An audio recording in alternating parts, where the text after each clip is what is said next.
किसान इनके मैनिफेस्टो में रहता है, किसान इनके भाषणों में रहता है, लेकिन किसान कभी भी इनके रियल एजेंडा में नहीं रहा। 58% लोग डायरेक्टली एग्रीकल्चर पे डिपेंडेंट हैं और जब इतना बड़ा वोट बैंक इन्वॉल्व होता है किसी चीज में तो वहां से शुरू होती है पॉलिटिक्स। और जितनी भी गवर्नमेंट आई है सबने एक ही राग अलापा है कि पहले किसान कच्चे में रहता था, हमने पक्का कर दिया, पहले वो चूल्हा जलाता था, हमने गैस दिला दी।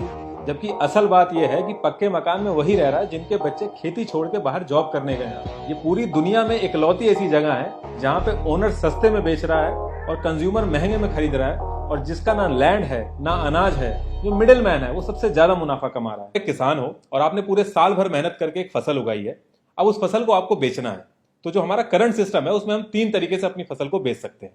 पहला है लोकल मार्केट, दूसरा है एपीएमसी मंडी और तीसरा है एमएसपी। पहला ऑप्शन है लोकल मार्केट। इसमें किसान अपनी जान पहचान के साहूकार किसी शॉप पे या किसी लोकल मार्केट में अपनी इंडिविजुअल कैपेसिटी में जाके बेच सकता है। अब 30 से 40 किलो की बात हो तब तो वो ये कर सकता है, लेकिन जब कुंटलों में अनाज होता है तो उसके लिए एक इंफ्रास्ट्रक्चर चाहिए होता है, जैसे कोल्ड स्टोरेज, वेयर हाउसेज, इनमें बहुत पैसा लगता है। तो इसमें गवर्नमेंट ने एक सेकंड ऑप्शन दिया एपीएमसी मंडी का, जो कि स्टेट गवर्नमेंट रूल करती है। इसमें कोल्ड स्टोरेज, वेयर हाउसेज, हर एक चीज का वो लोग टेक केयर करते हैं। किसान को सिर्फ ट्रांसपोर्ट पे पैसा लगा के वहां तक जाना है और अपना सामान बेच देना है। जब अनाज लेके किसान एपीएमसी मंडी पहुंचता है तो वहां पे कमीशन एजेंट होते हैं जिनका काम होता है लोडिंग, अनलोडिंग, बिडिंग के लिए प्रोसेस पूरा देखना। वो एक तरह से फार्मर्स के रिप्रेजेंटेटिव की तरह एक्ट करते हैं। फिर वहां पे नीलाम करता होता है जो कि पूरा बिडिंग प्रोसेस कराता है। फिर अलग अलग बिडर्स आते हैं और जो बिडर सबसे ज्यादा पैसा देता है फार्मर को, फार्मर उसको अपनी उपज बेच देता है। एपीएमसी मंडी को अगर सिंपल तरीके से समझना है तो जिस तरीके से फ्लिपकार्ट और अमेजोन काम करते हैं, ठीक उसी तरीके से एपीएमसी मंडी भी काम करती है। फ्लिपकार्ट और अमेजोन बायर्स और सेलर्स को मिलाते हैं और अपना कमीशन ले लेते हैं, ठीक इसी तरीके से एपीएमसी मंडी भी करती है। बस एक चीज का डिफरेंस है, एपीएमसी मंडी में ट्रांसपेरेंसी नहीं रहती, बाकी अमेजोन और फ्लिपकार्ट में पूरी तरीके से ट्रांसपेरेंसी रहती है। एपीएमसी मंडी अगर इतनी फेयर होती तो जो हाल आज किसानों का है वो हाल होता नहीं। तो इसमें दिक्कत कहां कहां पे आती है? अब इसमें सबसे बड़ी दिक्कत आती है जो मंडी के अंदर बिडिंग हो रही होती है उसके अंदर बिडर्स पहले से ही साठगांठ कर लेते हैं। अब इस साल का जो आईपीएल था उसमें ग्लैन मैक्सवेल का बेस प्राइस 2 करोड़ था। अब दिल्ली और पंजाब ने बहुत ही एक्सट्रीम लेवल पे बिडिंग करी जिसमें वो 10 करोड़ से भी ऊपर के बिके। अब दिल्ली और पंजाब अगर पहले से ही साठगांठ कर लेता तो उनको ये रेट नहीं मिलता। तो सेम यही सिचुएशन हो रही है फार्मर्स के साथ। अब इसमें दूसरी सबसे बड़ी दिक्कत ये आती है कि एक एजेंट को 6% मिलता है पूरी डील कराने का। हर स्टेट में अलग अलग है, लेकिन अगर हम 6% लेके चलें तो मान लो अगर 100 रुपए का टमाटर बिका है तो 94 किसान को मिलने चाहिए और 6 रुपए मिलने चाहिए एजेंट को। लेकिन होता यह है कि एजेंट किसान से खुद खरीद लेता है 100 रुपए में और 180 में आगे बेच देता है। तो एक्चुअल में किसान को 169.2 मिलने चाहिए और 10.8 जो है वो एजेंट को मिलने चाहिए। लेकिन होता यह है कि 96 मिलता है किसान को और 86 कमाता है एजेंट। पहला ऑप्शन था लोकल मार्केट, दूसरा ऑप्शन था एपीएमसी मंडी। जब एपीएमसी मंडी में धांधली होने लगी तो तीसरा ऑप्शन गवर्नमेंट लेके आई MSP, minimum support price. Government ने एमएसपी लाके ये कर दिया कि जो भी एमएसपी का रेट डिसाइड होगा उससे कम में क्रॉप्स नहीं बिकेंगी। अगर मार्केट में आपको उससे कम रेट मिल रहा है तो आप सीधे गवर्नमेंट के पास जाइए और अपनी क्रॉप एमएसपी रेट पे जाके बेच दीजिए। जैसे अगर मैं वीट का एग्जांपल लूं तो इस समय जो करंट रेट चल रहा है वो 1925 चल रहा है पर क्विंटल, जो कि बढ़ के 1975 हो गया है। तो अगर आपको अपना गेहूं बेचना है तो आप सीधे गवर्नमेंट पे जाइए और एमएसपी रेट पे बेच दीजिए। लेकिन ये हर एक क्रॉप के लिए नहीं है। 23 एसेंशियल क्रॉप है जिसपे एमएसपी लगता है और बाकी किसी पे नहीं लगता है। एमएसपी आने से भी किसानों की प्रॉब्लम सॉल्व नहीं हुई। जो भी रेट एमएसपी का गवर्नमेंट डिसाइड करती थी, लोगों ने उससे ज्यादा देना ही बंद कर दिया। बिडिंग प्रोसेस में भी एमएसपी का जो रेट होता था उसके आसपास ही बिडिंग लगती थी। यहां तक कि जो लोकल साहूकार भी थे वो भी यही कहते थे कि आपको बेचना एमएसपी पे ही जाके है, तो इतना ट्रांसपोर्ट का पैसा आप लगा रहे हैं, इससे बढ़िया आप यहीं बेच दीजिए।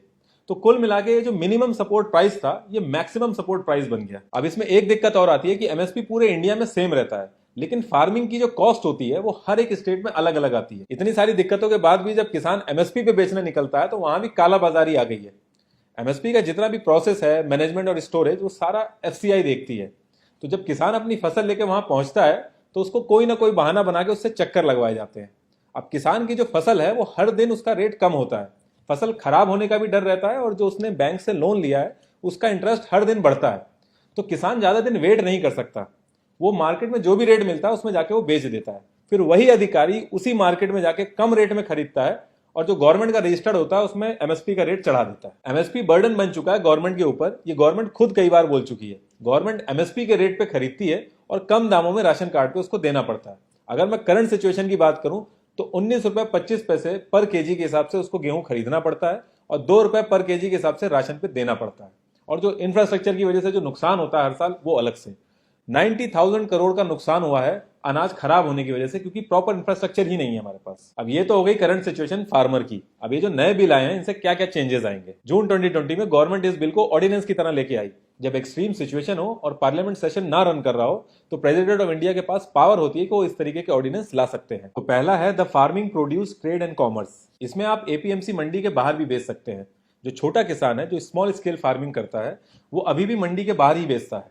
लेकिन अगर आप एक लार्ज स्केल फार्मिंग करते हैं और आप चाहते हैं कि गवर्नमेंट एमएसपी से आपकी फसल सिक्योर रहे, तो आपको एपीएमसी मंडी के अंदर ही बेचना होगा। 7,000 एपीएमसी मंडी एरिया वाइज डिवाइडेड है और हर किसान को अपने एरिया की एपीएमसी मंडी में आके ही अपनी फसल बेचनी होगी।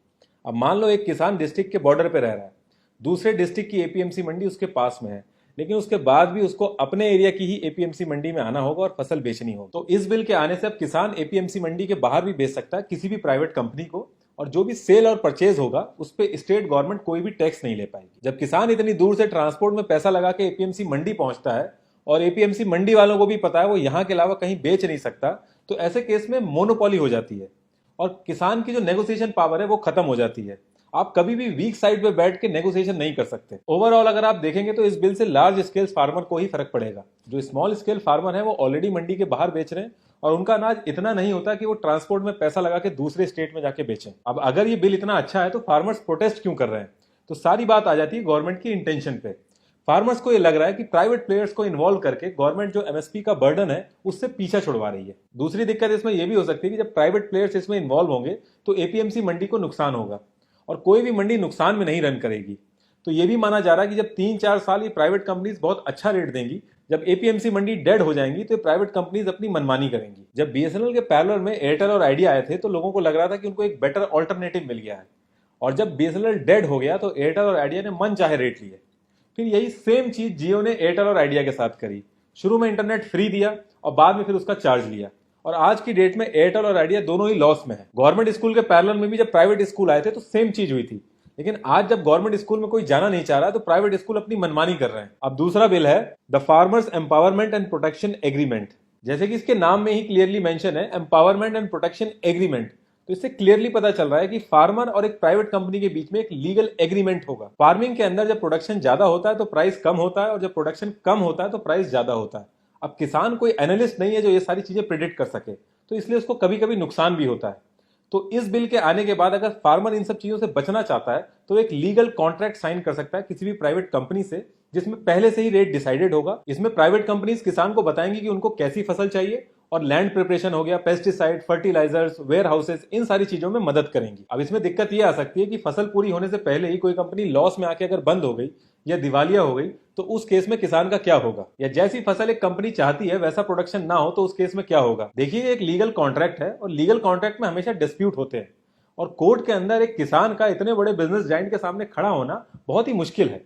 अगर एक 6-7 हजार के आप वकील को राम जेठमलानी के सामने लाके खड़ा कर दोगे तो फिर सही गलत की चीजों का कुछ फर्क रह नहीं जाता। अब इसमें दूसरी दिक्कत तो ये आ रही है कि शुरू के 3-4 साल तो कंपनीज अच्छे रेट में कॉन्ट्रैक्ट करेंगी, और एक बार जब एपीएमसी का ऑप्शन खत्म हो जाएगा तो फिर कंपनीज अपनी मनमानी करेंगी। तो फार्मर्स ये चाह रहे हैं कि इसके अंदर एमएसपी भी ऐड हो जाए, लेकिन अगर गवर्नमेंट इसके अंदर एमएसपी ऐड करेगी तो वो घूम फिर के वहीं खड़ी हो जाएगी जिस चीज से वो बचना चाह रही थी। अब तीसरा और आखिरी बिल है द एसेंशियल कमोडिटी बिल। ये कोई नया बिल नहीं है, ये 1955 में आया था ये बिल, और इस बार इसमें कुछ चेंजेस किए गए हैं। तो पहली चीज तो ये बिल आया ही क्यों, इसकी जरूरत क्यों है? तो इस बिल को लाया गया था होर्डिंग को रोकने के लिए, यानी कालाबाजारी को रोकने के लिए। ये बिल कहता है कि जो भी जरूरत की चीजें हैं उनको आप स्टोर नहीं कर सकते। अब जरूरत की चीजें क्या है, इनकी कोई लीगल डेफिनेशन नहीं है, एक लिस्ट है जिसमें से गवर्नमेंट ऐड और रिमूव करती रहती है। जैसे कि मार्च 2020 में हैंड सैनिटाइजर और मास्क को गवर्नमेंट ने ऐड कर दिया था इस लिस्ट में, और फिर 1 जुलाई 2020 को इस लिस्ट से इसको हटा दिया था। जैसे ही इस लिस्ट के अंदर कोई प्रोडक्ट आता है तो सारा production, supply, distribution government control करने लगती है। जब डिमांड बढ़ती है तो प्राइस भी बढ़ता है। अगर आज की डेट में पूरे मार्केट से कोई आलू उठा के स्टोर कर ले तो अचानक से आलू के प्राइस बढ़ जाएंगे, फिर अपने मन मुताबिक वो आलू को बेच सकता है जैसे चाहे वो। तो ऐसे केस में गवर्नमेंट आएगी और आलू को उठा के एसेंशियल लिस्ट में ऐड कर देगी। जैसे ही आलू एसेंशियल लिस्ट में ऐड होगा गवर्नमेंट का कंट्रोल आ जाएगा आलू के ऊपर, और जो भी उसको स्टोर करेगा उसको जेल होगी। गवर्नमेंट ने इस नए बिल में क्या किया है कि अनाज, दाल, आलू, प्याज, ऑयल, ये सारी चीजें एसेंशियल लिस्ट से बाहर कर दी हैं, और कहा है कि दोबारा इनको एसेंशियल लिस्ट में तभी डालेंगे जब कोई वॉर जैसी सिचुएशन होती है, कोई प्राकृतिक आपदा आती है या अचानक से प्राइस हाई हो जाता है। गवर्नमेंट का कहना है कि इन सारी चीजों से किसानों को सही प्राइस मिलेंगे, और अगर आप नोटिस करें तो जिस दिन से असेंशियल लिस्ट में से सारी चीजें हटाई गई हैं उस दिन से इन सब के रेट भी बढ़ गए हैं। लेकिन प्रॉब्लम ये आ रही है कि फार्मर के पास इतना पैसा नहीं है कि वो इतना बड़ा इंफ्रास्ट्रक्चर मेंटेन करे, कोल्ड स्टोरेज मेंटेन करे इन सबको स्टोर करने के लिए। तो इसका जो असली फायदा है वो बड़े बड़े बिजनेसमैन ही उठाएंगे, इन सारी चीजों को स्टोर करके आर्टिफिशियल डिमांड क्रिएट करेंगे। तो ऐसा क्या रीजन है कि पंजाब और हरियाणा में ये प्रोटेस्ट ज्यादा हो रहे हैं? तो पहली चीज तो यह है कि दोनों स्टेट की जो इकोनॉमी है वो एग्रीकल्चर बेस्ड है। दूसरी चीज, जो सेंट्रल गवर्नमेंट है वो हर साल गेहूं और चावल बल्क में खरीदती है। हरियाणा 60% से ज्यादा प्रोडक्शन करता है बासमती राइस का, और पंजाब ऑल ओवर इंडिया में 2/3 से ज्यादा गेहूं प्रोड्यूस करता है। जब सेंट्रल गवर्नमेंट बल्क में गेहूं और चावल खरीदती है तो स्टेट को 8.5% टैक्स देती है, जिसमें से 2.5% एपीएमसी मंडी को जाता है और 6% डायरेक्टली स्टेट के पास जाता है। अगर मैं सिर्फ पंजाब की बात करूं तो लास्ट ईयर 3600 करोड़ रुपए मिले थे इसी टैक्स से, जो कि ये लोग यूज करते हैं फ्री इलेक्ट्रिसिटी वगैरह देके फार्मर्स को इलेक्शन के टाइम पे। तो इस बिल के आने से अब वो चीज बंद हो जाएगी। ऐसा नहीं था कि गवर्नमेंट को पता नहीं था कि कौन कौन से स्टेट में प्रोटेस्ट होंगे या किस लेवल के प्रोटेस्ट होंगे, कौन कौन पार्टी छोड़ सकता है। गवर्नमेंट को बहुत अच्छे से पता था, इसीलिए ये बिल जून में कोविड के टाइम पे लाया गया। प्रॉब्लम यह है कि हर एक पार्टी को पता है कि जो एग्रीकल्चर सेक्टर है 15% जीडीपी को कंट्रीब्यूट करता है। लेकिन अगर मॉडर्न इकोनॉमी की बात करें तो एग्रीकल्चर को हमेशा सेकेंडरी रखते हैं लोग। लेकिन उसके साथ साथ एक प्रॉब्लम यह भी रहती है कि 45% पॉपुलेशन इंडिया की डायरेक्टली एग्रीकल्चर पर डिपेंडेंट है और 15% इनडायरेक्टली डिपेंडेंट है। यानी कि कोई ट्रैक्टर की मैन्युफैक्चरिंग कर रहा है, कोई पेस्टिसाइड बना रहा है, तो 58% लोग डायरेक्टली एग्रीकल्चर पर डिपेंडेंट है। और जब इतना बड़ा वोट बैंक इन्वॉल्व होता है किसी चीज में तो वहां से शुरू होती है पॉलिटिक्स। आप नोटिस करेंगे किसान इनके मैनिफेस्टो में रहता है, किसान इनके भाषणों में रहता है, लेकिन किसान कभी भी इनके रियल एजेंडा में नहीं रहता। जब से देश आजाद हुआ और जितनी भी गवर्नमेंट आई है सबने एक ही राग आलापा है कि पहले किसान कच्चे में रहता था, हमने पक्का कर दिया। पहले वो चूल्हा जलाता था, हमने गैस दिला दी। जबकि असल बात यह है कि पक्के मकान में वही रह रहा है जिनके बच्चे खेती छोड़ के बाहर जॉब करने गए हैं। जिनका परिवार आज भी खेती में लगा है वो कच्चे मकान में रह रहे हैं आज भी। सबसे ज्यादा किसान के बच्चे फौज में जाते हैं। एक लग्जरी कार खरीदने आप अगर जाएंगे तो 7.5% से रेट ऑफ इंटरेस्ट स्टार्ट होता है। वहीं एक किसान ट्रैक्टर लेने जाता है और उसको लोन कराना है तो 17% तक का रेट ऑफ इंटरेस्ट लगता है। एवरेज लैंड होल्डिंग है इंडिया के अंदर 1.1 हेक्टेयर। अगर मैं 1 हेक्टेयर की बात करूं तो उसमें से 27 कुंटल गेहूं निकलता है 6 महीना खून पसीना बहाने के बाद। जो करंट रेट चल रहा है वो है 1925 रुपए पर कुंटल, जो गवर्नमेंट ने एमएसपी पे डिसाइड कर रखा है। तो उस हिसाब से एक किसान की 6 महीने की इनकम हो गई 51,975 और मंथली इनकम हो गई 8,662 और एक दिन की इनकम हो गई 288। और ये एक जने की इनकम नहीं है क्योंकि पूरा परिवार उसमें इन्वॉल्व होता है, तो ये पूरे परिवार की इनकम है। इससे ज्यादा पैसा अगर एक इंसान किसी रेलवे के जंक्शन में जाए और सिर्फ 4 ट्रेनों के अंदर चढ़ जाए और वो मांगना चालू करे तो इससे ज्यादा पैसा कमा लेगा। जब से देश आजाद हुआ है किसान की इनकम 19% बढ़ी है। मतलब आजादी के टाइम पे अगर वो 100 रुपए कमा रहा था तो आज की डेट में वो 119 रुपए कमा रहा है। वहीं एक एमपी की सैलरी 280% बढ़ी है। और अगर एक एक्स एमएलए एक्स एमपी बनता है तो वो 2-2 बार पेंशन उठाता है। एक एमपी का अगर आप सैलरी ब्रेकअप देखोगे तो पूरे साल भर में उसके ऊपर जो कॉस्ट लगती है वो 40 लाख रुपए लगती है। मैं इन हैंड की बात नहीं कर रहा हूं, मैं जो कॉस्ट लगती है उसकी बात कर रहा हूं। और जिस रेट कार्ड में इनके कैंटीन में सामान मिलता है पूरे इंडिया के अंदर वो रेट कार्ड में आपको सामान नहीं मिल सकता। जबकि उस रेट कार्ड की असली जरूरत तो एक किसान को है, ना कि करोड़पतियों को। करंट एमएसपी अगर आप मक्के की चेक करेंगे तो 1850 रुपए पर कुंटल है। अगर वहीं मैं केजी में बात करूं तो 18 रुपए 50 पैसे पर केजी है। और आप मार्केट में रेट चेक करेंगे तो 480 रुपए पर केजी और थोड़ा सा अगर फ्लेवर्ड में आप जाएंगे तो 700 रुपए पर केजी है।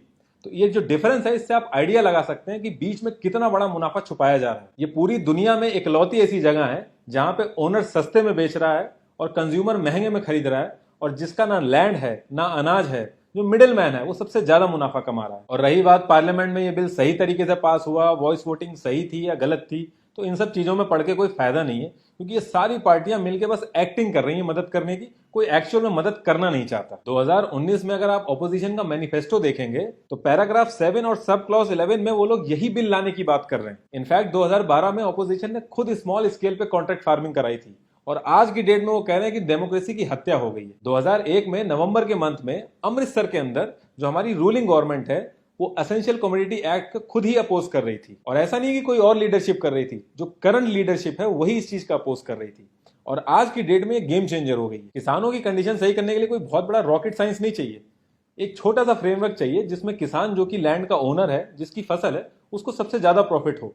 जब से हमारा देश आजाद हुआ है हमारी गवर्नमेंट ने बहुत बड़े बड़े डिसीजन लिए हैं। पाकिस्तान के 2 टुकड़े कर दिए, 370 हट गया, रातों रात 500,000 के नोट हट गए। तो इन सब डिसीजन के आगे ये सब बहुत छोटी सी चीजें हैं, लेकिन ये होगा पॉसिबल तभी जब गवर्नमेंट चाहेगी।